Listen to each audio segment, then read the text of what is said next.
सो हे hi hello guys. Hopefully आप लोग ठीक ही होंगे।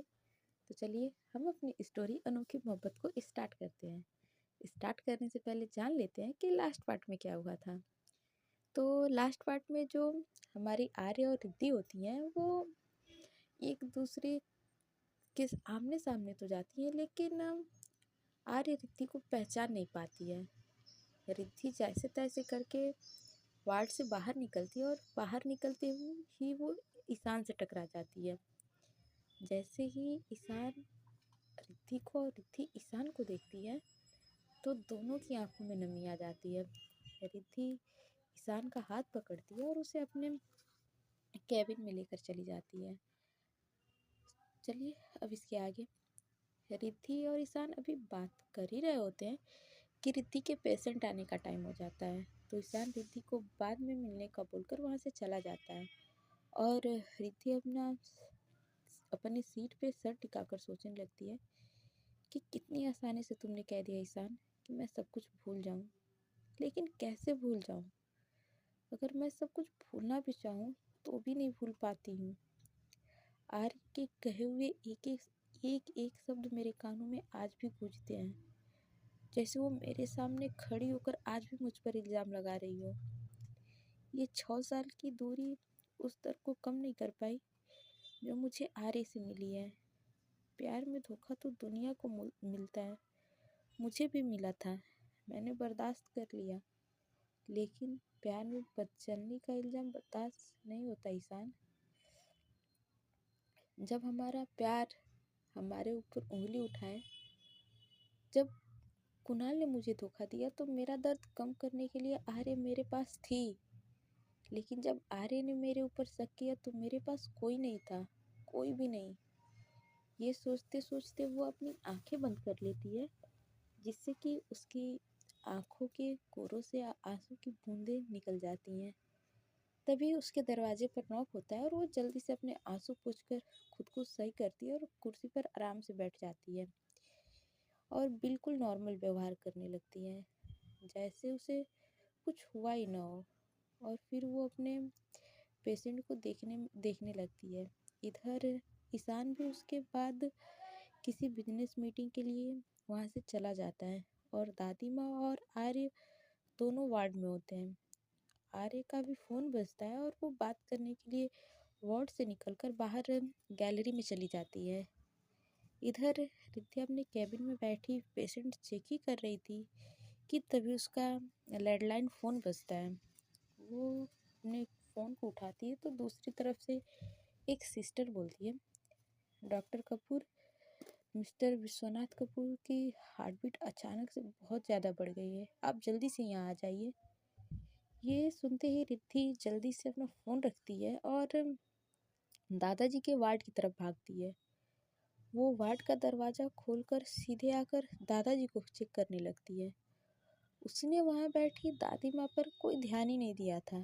ये कहें कि उसकी नज़रें दादी माँ पे गई ही नहीं थी। उसके दिमाग ने एक काम किया कि यहाँ पर आर्य या दादी माँ में से कोई तो हो सकता है, लेकिन दादी माँ की नज़र जैसे ही रिद्धि पे गई उनकी आंखों में आंसू आ गए। इसके बाद से रिद्धि सिस्टर से बोलती है, तुमने अभी इनको कौन सा इंजेक्शन लगाया है? जिस पर सिस्टर घबराते हुए उस इंजेक्शन का नाम बताती है।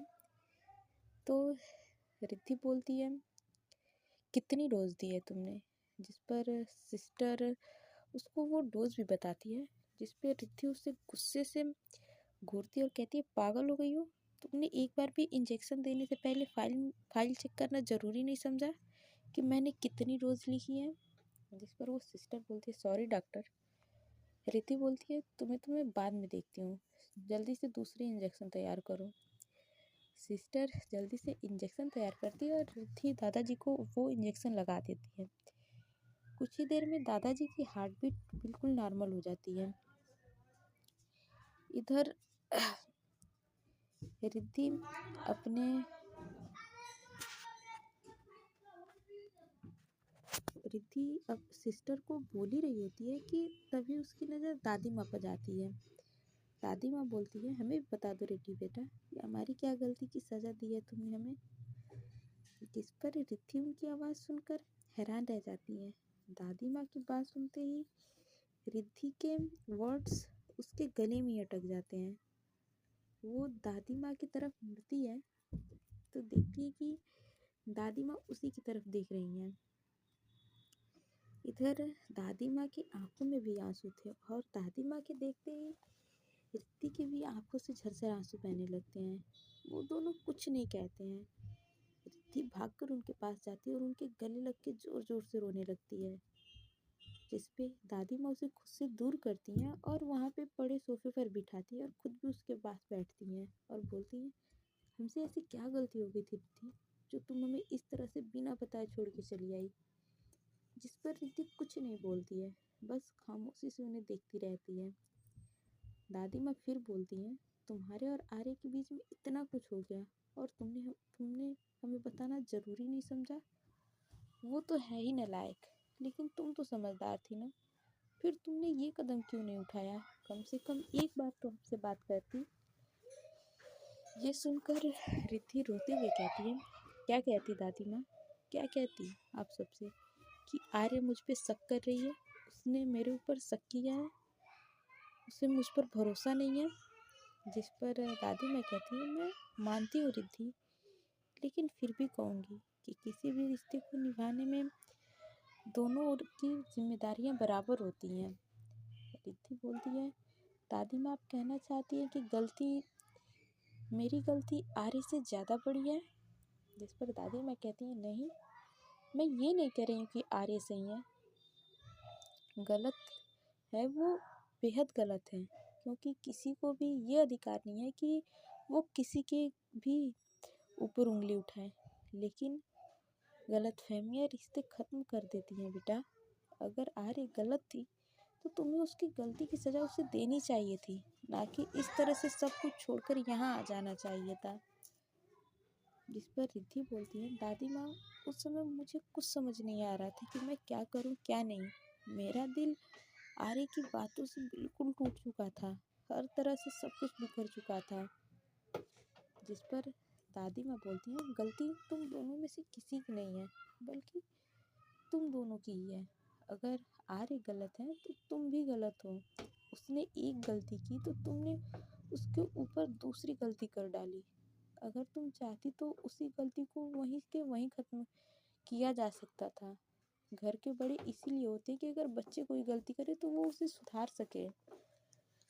जिस पर रिद्धि हैरानी से दादी माँ को देखती है तो दादी माँ कहती है, जो हो गया उसे बदला नहीं जा सकता और ना ही उसे ठीक किया जा सकता है, लेकिन हम इतना तो कर सकते हैं ना कि अब आगे कुछ गलत ना होने दे। इधर दादी माँ रिद्धि से और कुछ कहती इससे पहले ही रिद्धि कहती है, दादी माँ आप अपना ख्याल रखिए, मेरे पेशेंट मेरा वेट कर रहे हैं, इसलिए मैं अभी चलती हूँ, फिर आपसे आकर जल्दी ही मिलती हूँ। ये बोलकर रिद्धि जल्दी से वहाँ निकल जाती है और अपने कैबिन में आकर अपनी चेयर पर बैठकर अपने टेबल पर रखा हुआ पानी का गिलास उठाती है और एक सांस में पी जाती है। वो अपने काम में मन लगाने की पूरी कोशिश करती है, लेकिन उसका मन बार बार दादी माँ की बातों की तरफ जा रहा था, इसलिए वो जल्दी से अपना काम खत्म करके घर के लिए निकल जाती है। इधर आर्य अपना फ़ोन कॉल करके वापस वार्ड की तरफ आ रही होती है कि सामने आती मायरा से टकरा जाती है, जिसकी वजह से मायरा के हाथों की फाइलें और आर्य के हाथ का फ़ोन दोनों ही नीचे गिर जाता है। वो दोनों एक दूसरे को बिना देखे हुए सॉरी कहते हैं और जल्दी से सामान उठाने लगते हैं। जैसे ही वो दोनों खड़े होते हैं, दोनों की नज़रें एक दूसरे से टकराती है। आर्य मायरा को देखकर बहुत हैरान थी, जबकि मायरा बिल्कुल सामान्य थी। मायरा तुम यहाँ? आर्य हैरानी से उसे देखते हुए कहती है, जिस पर मायरा हल्के से स्माइल करते हुए कहती है, आप कैसे हो? आर्य उसके मुंह से आप सुनकर एक बार फिर अपनी आंखें बंद कर लेती है। मायरा बोलती, आंखें खोलिए, जो आप देख रही हैं वो सच है, मैं आपके सामने ही हूँ।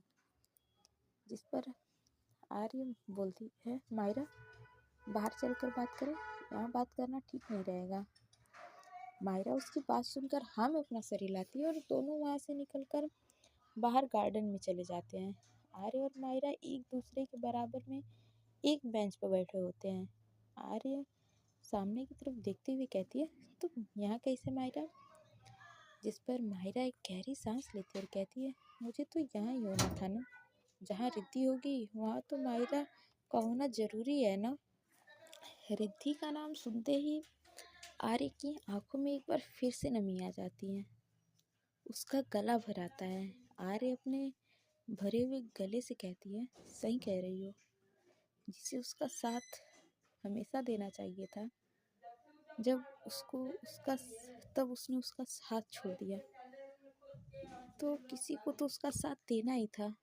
इस पर मायरा बोलती है, मैं उसके सबसे मुश्किल वक्त में अपनी बचपन की सहेली को अकेली नहीं छोड़ सकती थी, तो मुझे तो उसका साथ देना ही था। आर्य बोलती है, तुमने उसके इस फैसले में उसका साथ क्यों दिया मायरा? तुम उसे समझाती क्यों नहीं हो? मायरा बोलती है, समझा सकती थी, लेकिन वो समझने की होश में नहीं थी। जो कुछ भी उसके साथ हुआ था उसके बाद वो कुछ भी सोचने समझने की हालत में नहीं थी। आर्य बोलती है, तो तुम मुझे तो उसके बारे में बता सकती थी ना कि वो क्या करने वाली है। इस पर मायरा कहती है, अगर मैं आपको बता देती तो अपने बचपन के दोस्त को धोखा दे बैठती। और मैंने रिश्तों को निभाना सीखा है, ना कि उन्हें धोखा देना। माहिरा की बातों से आर्य के मन में गिल्ट और ज़्यादा बढ़ जाती है। वो अपने भारी मन से कहती है, ये सब कुछ मेरी वजह से हो रहा है। मैं उस दिन रिद्धि से वो सब ना कुछ कहती और ना ही आज ये सब हालात होते। ना मैं उस पर शक करती और ना ही वो मुझसे रूठकर इतनी दूर चली जाती। मायरा बोलती है, वो रूठ चुकी है तो अब मनाइए उसे। विश्वास टूटा है उसका तो उस टूटे हुए विश्वास को जोड़ने की कोशिश कीजिए। मैं मानती हूँ कि राह बहुत मुश्किल है, लेकिन नामुमकिन तो नहीं है। आर्य बोलती है, मैंने उस पर शक करके बहुत बड़ी गलती की है। इस पर माहिरा बोलती है, गलतियाँ तो सबसे होती हैं, लेकिन समझदार इंसान वही होता है जो वक्त रहते अपनी गलतियाँ सुधार ले। ये सुनकर आर्य माहिरा की तरफ देखती है और बोलती है, वो मुझे माफ़ करेगी या नहीं? इस पर माहिरा कहती है, ये तो आप वक्त पर छोड़ दो, सिर्फ अपनी तरफ से कोशिश करो। गलती तो आपने की है और उसका दिल भी टूटा है। उसने तो अपनी तरफ से पूरी कोशिश की थी इस रिश्ते को संभालने की, लेकिन अब आपकी बारी है अपने रिश्ते को संभालने की और सब कुछ ठीक करने की। मैंने आप दोनों के बीच में ना पहले कुछ किया था ना अब कुछ कर सकती हूँ, लेकिन अगर रिद्धि की खोई हुई खुशियाँ आपकी कोशिश की वजह से वापस मिल सकती हैं तो मैं आपकी मदद ज़रूर करूँगी। जिस पर आर्य बोलते हैं, मैं तुमसे वादा करती हूँ कि मैं अपनी तरफ से पूरी कोशिश करूँगी उसे मनाने की। अगर वो मुझे सज़ा देना चाहेगी तो मैं वो सज़ा हंसते हंसते सह लूँगी। अब अपनी तरफ से मैं कोई कमी नहीं छोड़ूंगी। अगली सुबह रिद्धि तैयार होती है और हॉस्पिटल चली जाती है। हॉस्पिटल जाकर वो अपने पेशेंट में बिजी हो जाती है।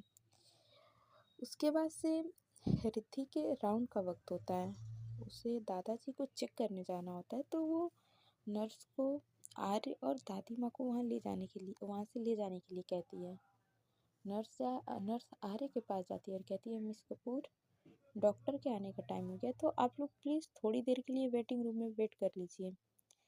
नर्स की बात सुनकर आर्य हल्का सा स्माइल करती है और दादी माँ को साथ लेकर वहाँ से चली जाती है।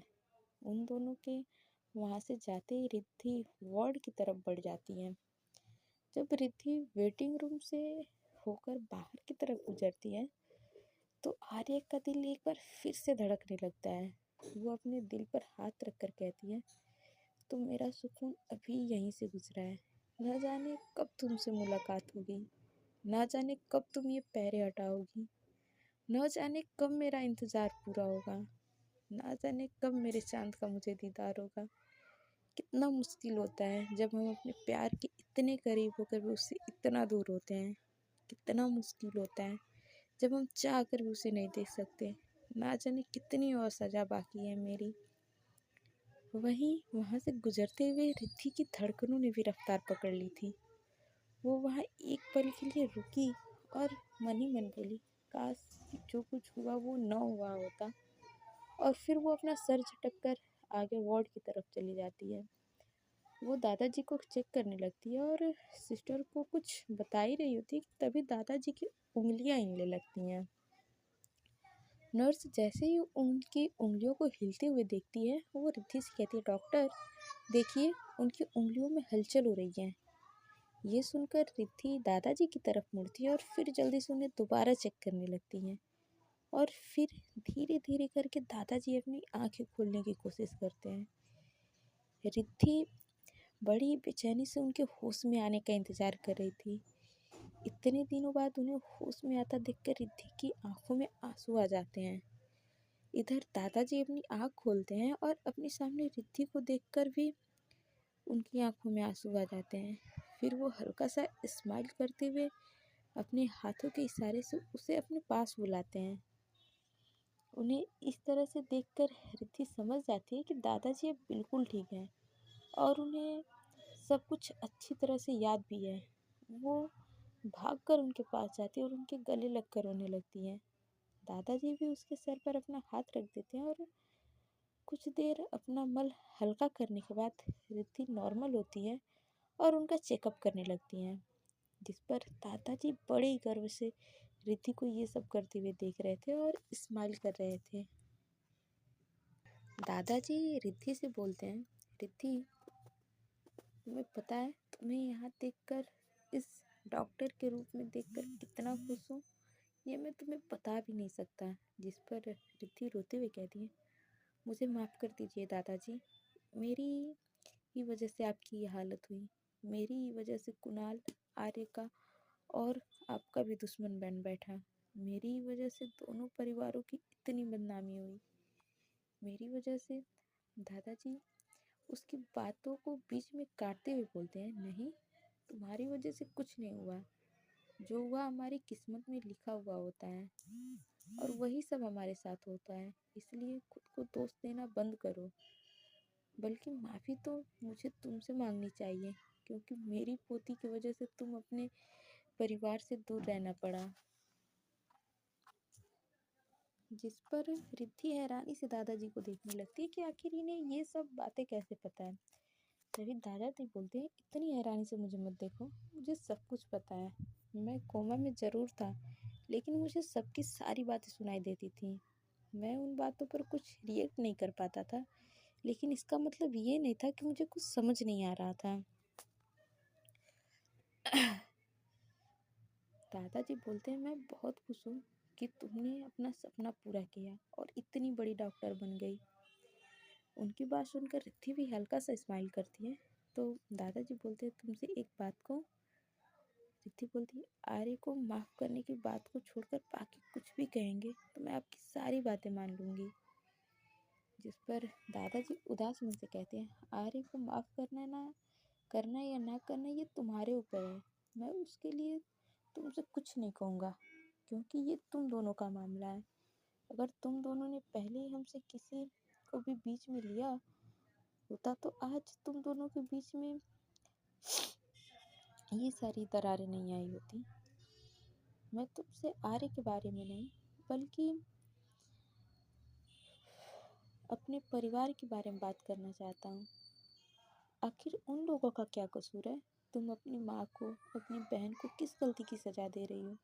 सब कुछ छोड़कर इस तरह से यहाँ चली आई, ये तो गलत है ना। उन लोगों की क्या गलती थी जो तुमने उन्हें सज़ा दी है? रिद्धि बोलती, जानती हूँ दादाजी, उनकी कोई गलती नहीं थी, लेकिन मैं क्या करूँ, मुझे उस वक्त कुछ समझ नहीं आया। उस वक्त मुझे बस सबसे दूर रहना था, सबसे अलग रहना था। रिद्धि आगे बोलती है, ये फैसला मेरा था और यहाँ आना और यहाँ बसना शायद आसान भी नहीं था दादाजी, लेकिन अब यहाँ से जाना बहुत मुश्किल है। मैं चाह कर भी यहाँ से अब नहीं जा सकती। जिस पर दादाजी कहते हैं, तो मत जा, लेकिन उन्हें अपने पास बुला लो। रिद्धि बोलती है, कैसे कैसे बुला लूँ? मुझ पे हिम्मत नहीं है उन सब का सामना करने की। कैसे दूंगी मैं सबके सवालों का जवाब, जिन्हें वो इतने सालों से ढूंढते आ रहे हैं? क्या कहूँगी उनसे कि मुझे उन सब पर रत्ती भर भी भरोसा नहीं था, जो मैं उन्हें इस तरह से बिना बताए सब कुछ छोड़ छाड़ के चली आई। जिस पर दादाजी कहते हैं, मेरी बेटी जब इतने बड़े बड़े तूफानों से नहीं घबराई तो फिर उनके सवालों जवाबों से क्यों घबराना, और फिर उनके सवाल का जवाब भी तो गलत नहीं होता है ना। इस पर रिद्धि एक गहरी सांस लेती है और बोलती है, आप शायद ठीक कह रहे हैं दादाजी, अब वक्त आ गया है कि सब कुछ सही करूं। उसके बाद से रिद्धि एक बार उनका चेकअप करती है और फिर अपने कैबिन में चली जाती है। और इधर नर्स रिद्धि के जाते ही वेटिंग रूम में आती है और आर्य और दादी माँ को आकर कहती है कि मिस्टर विश्वनाथ कपूर को होश आ गया है। ये सुनते ही वो तीनों अपनी जगह वो दोनों अपनी जगह से खड़े होते हैं और आर्य नर्स को देखती है और एक बार फिर उससे पूछती है, क्या कहा आपने? दादाजी को होश आ गया है? ये सुनकर नर्स अपनी गर्दन हाँ में हिलाती है और वो खुश होकर दादी माँ की तरफ मुड़ती हैं और उससे कहती है, दादी माँ सुना आपने, दादाजी को होश आ गया है। वो तीनों एक दूसरे के गले लग जाते हैं और ईशान सिस्टर से पूछता है, दादाजी कैसे सिस्टर, क्या हम उनसे मिल सकते हैं? जिस पर सिस्टर कहती कि अभी उनके कुछ टेस्ट बाकी हैं, वो हो जाने दीजिए, उसके बाद से आप लोग चाहें तो जाकर मिल सकते हैं। इतना कह के नर्स वहाँ से चली जाती है। सो फ्रेंड्स, आज के पार्ट में बस इतना ही। मिलते हैं नेक्स्ट पार्ट में और जानते हैं कि आने वाले पार्ट में क्या होता है। तब तक के लिए bye bye, tata, take care. आप लोग अपना ध्यान रखिए। Bye bye.